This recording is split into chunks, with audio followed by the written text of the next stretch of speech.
kutonatsunakirwa hedu neporiji naMary. Nedove arirya. Muri kunzwa sei mai Mary kana muchipa Mary poriji achinatsodyira zvakanaka? Ndinongofara kuti ndine ndiri kupawo mwana wangu poriji shuwa. Mary ari kutoguma kushama muromo. Ndinofara zvisingamboiti. Zvakaoma sei musati masangana madzimai Nolini? Ndakaomegwa neupenyu. Hwakandiomera zvokuti ndaitopererwa neupenyu kusira kuita zvipi zvacho. Ndakatombobatikana zvisingamboiti tamboenda kune mamwe madzibaba akatonditi muri kuti makabata mwana here papa asati achiri mwana wenyu atova nemwedzi muviri akafa. Imwe shanduko iri kuonekwa ndeipi pana Mary?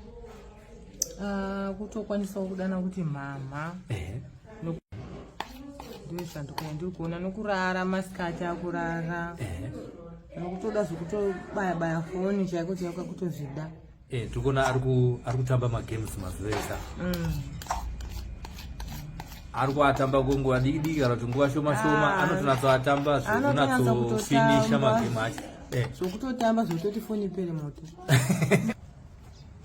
Mary, shedza kuti mama. Nyatsoshedza muchimushita mama. Anzi ukudei na mama.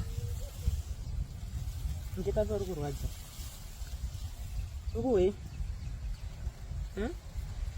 Uri kuwa chii? Chii chinorwadza? Musana? Taura kuti musana ndio unondirwadza mama. Taura to. Taurisa. Chii chikuwadza Mary? Musana. Mary. Gogo. Ukundiona here? Undiona ndiri papi?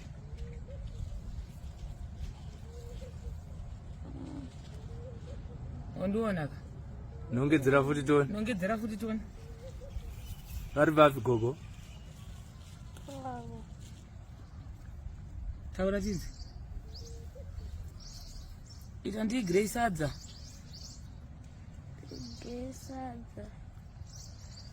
Chishedza kuti baba. Uyai kuno. Mundipe maheu. Gogo ndotarenga. Ndi mazvona. Tinotenda Mwari ngaakudze. Ita mama. Uyai kuno. Mundipe poriji.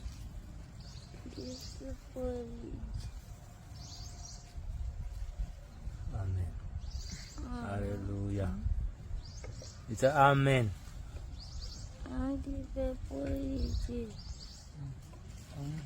Amen. Ita futi. Ita Ita wewe mnipe porridge futi. Ita? Mama. Mnipe porridge. Futi gea. Ita gogo. Yamundimwise muna mato. Ita gogo yamundipe muna mato. Gogo yamundipe porridge. Ita gogo yamundipe muna mato. Gogo yamundipe muna mato. Taura Mwari wakanaka. Ita gogo yamundipe muna mato wangu ndimwe.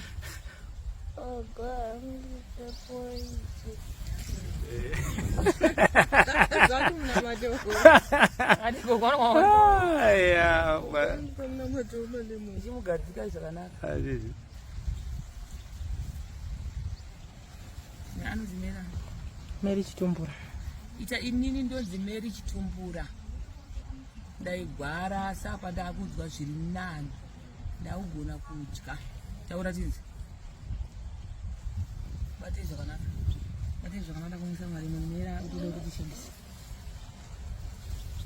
Azitada kumisa Mwari munada kutaura. Ita ndinonzi Mary. Ita ndinonzi Mary Chitumbura.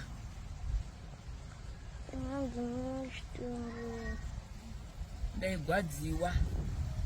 ndakadziva asi apa ndakunzwa zviri nani. ndazinama Ndakugona kudya,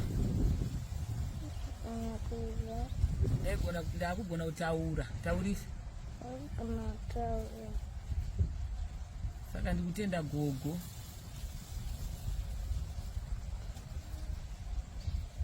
Taura tinzi.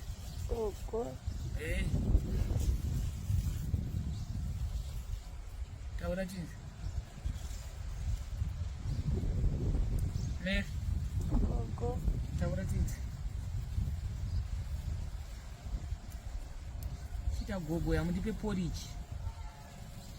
gogo yamutipoichi Itai ni ndonzi Mary.